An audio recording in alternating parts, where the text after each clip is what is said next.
dans la Lombo-Bouengidi, que ce soit au niveau de la capitale départementale ou au niveau du district, les populations sont confrontées aux mêmes difficultés, réseau routier en piteux état.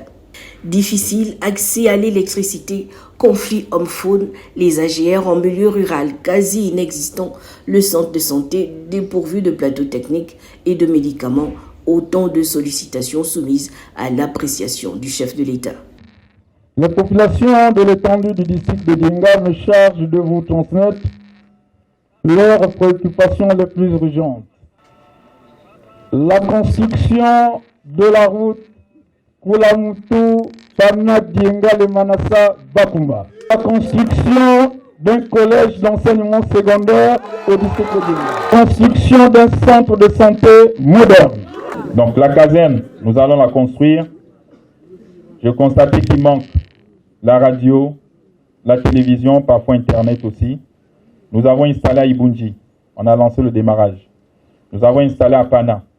Et nous allons aussi le faire ici, à Dienga. Cet échange était précédé du site devront accueillir le poste frontière de Dienga situé à la lisière de la République du Congo.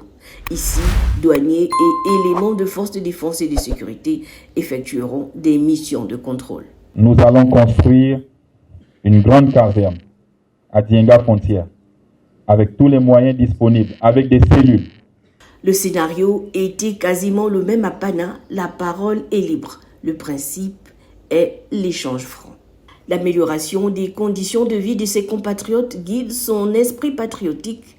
À ses concitoyens de Pana, le chef de l'État propose une justice sociale. Pour apporter des réponses concrètes et pragmatiques, je mets à la disposition de Pana une enveloppe de 1 milliard de francs CFA.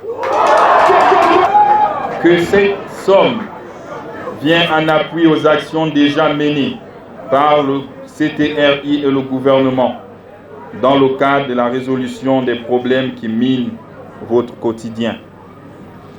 À Pana, le chef de l'État a démontré une fois de plus son engagement envers la jeunesse en posant la première pierre pour la construction d'un lycée moderne, car l'éducation et la formation sont des moyens qui permettent aux jeunes d'accéder à des objectifs nobles dans la société.